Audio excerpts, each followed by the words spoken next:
Yehovah Svaot Elohim. Kadosh, Kadosh, Kadosh. Please fill me and lead me and cover me and stir me with your Ruach HaKodesh, that I may speak your written words with boldness to those who listen. I ask all these things in Yeshua HaMashiach's name. Amen. We'll start with the Shema. Listen and obey. Children of Yehovah, pay careful attention and respond. Yehovah is our power and authority. Yehovah works in unity with himself, and you shall act upon your love to Yehovah with your power and authority, with your thoughts and mind, with your entire body, and with all the muchness that you have. Yod, Hey, Vav, Hey. Hand, behold, nail, behold.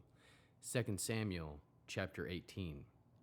David took a census of the people who were with him and appointed over them commanders of thousands and of hundreds.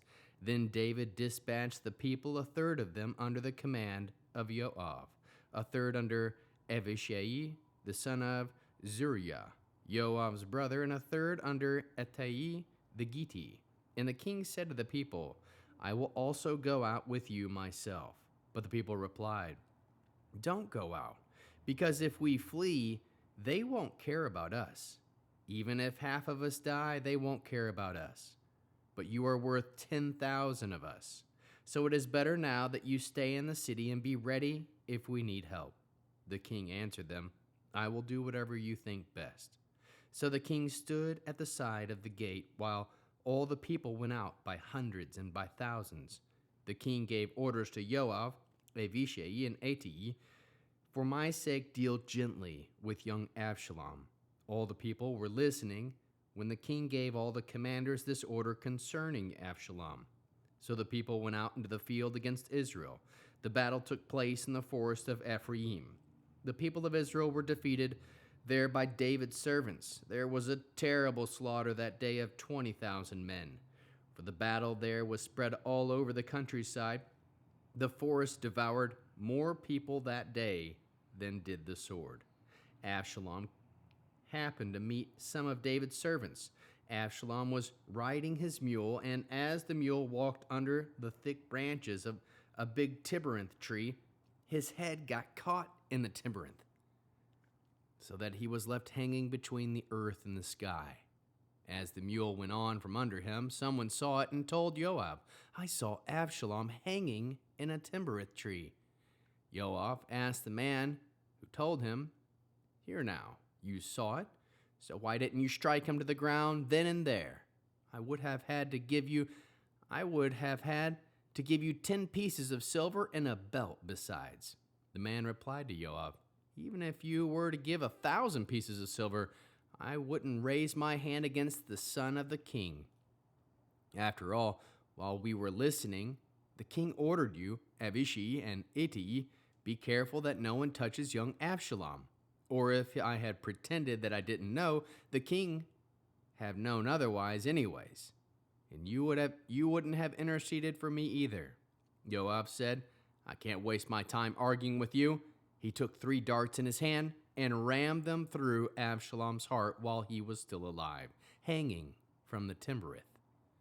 Then Joab's 10 young armor-bearers surrounded Absalom, struck him, and killed him. Joab sounded the shofar, and the people returned from pursuing Israel, because Joab held back the troops.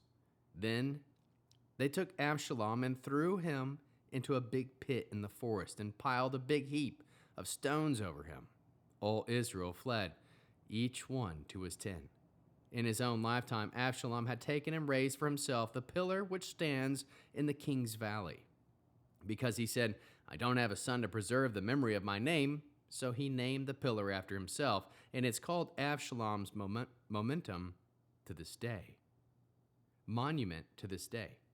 Then Achimaaz, the son of Zadok, said, Let me run now and bring news to the king that Yehovah has judged in his favor by releasing him from his enemies. Joab said to him, You are not to be the one to bring the news today. You can convey news another day. But today you will not bring news, because the king's son is dead. Then Joab said to the Ethiopian, Go tell the king what you saw. The The Ethiopian bowed to Yoav, then ran off. But Achimaaz, the son of Zadok, said again to Yoav, "Come what may, please let me also run after the Ethiopian." Yoav answered, "Why do you want to run, my son? You won't receive any reward for bringing the news." "I don't care. Whatever happens, I want to run." So he said to him, "Run." Then Achimaaz ran by the road through the desert flats and outran the Ethiopian. David was sitting between the two gates. A watchman went up from the roof of the gate out into the wall, raised his eyes, looked, and saw there a man running by himself. The watchman cried out and told the king. The king said, "If he's alone, he has good news to tell." As he ran along and came close, the watchman saw another man running and called to the gatekeeper, "There's another man running by himself." The king said, "He too must have good news." The watchman said, "The first one runs like Achimaaz, the son of Zadok." The king said, "He's a good man. He comes with good news." Achimaaz called to the king, "Shalom," prostrated himself before the king with his face to the ground and said, "Blessed be Jehovah your God, who has handed over the men who rebelled against my lord the king." The king asked, "Is everything all right with young Avshalom?" Achimaaz answered, "When Yoav sent the king's servants and me your servant, I saw a big commotion, but I didn't know what it was."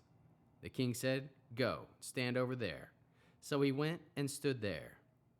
Then up came the Ethiopian, and the Ethiopian said, "There's good news for my lord the king, for Jehovah has judged in your favor and rid you of all those who rebelled against you." The king asked the Ethiopian, "Is everything all right with young Avshalom?" The Ethiopian answered, "May the enemies of my lord the king and all who rebel against you in order to harm you be as that young man." How can we learn to love our Creator after reading this 18th chapter of 2 Samuel? We can seek the direction of Jehovah, aim to be and remain sexually pure, trust Jehovah to fight your battles, listen to the instructions of your king, be careful to obey the orders of Jehovah, be the one to bring good news to those who need to hear it, aim for Jehovah to bring shalom to your life, give Jehovah glory for the victories in your life, ask Jehovah for grace and mercy as he judges. How can we love others as Yeshua loves us? We can encourage others to listen and obey to Jehovah. Bear one another's burdens. We can bring others good news of shalom. Produce spiritual fruit, love, joy, peace, patience, kindness, goodness, faithfulness, humility, and self-control. We'll end with the Aaronic blessing using the name. Jehovah will kneel before you presenting gifts, and he will guard you. He will guard you with the hedge of protection. Jehovah will illuminate the wholeness of his being towards you, bringing order, and he will provide you with love, sustenance, and friendship. Jehovah will lift up the wholeness of his being and look upon you and will set in place all you need to be whole and complete.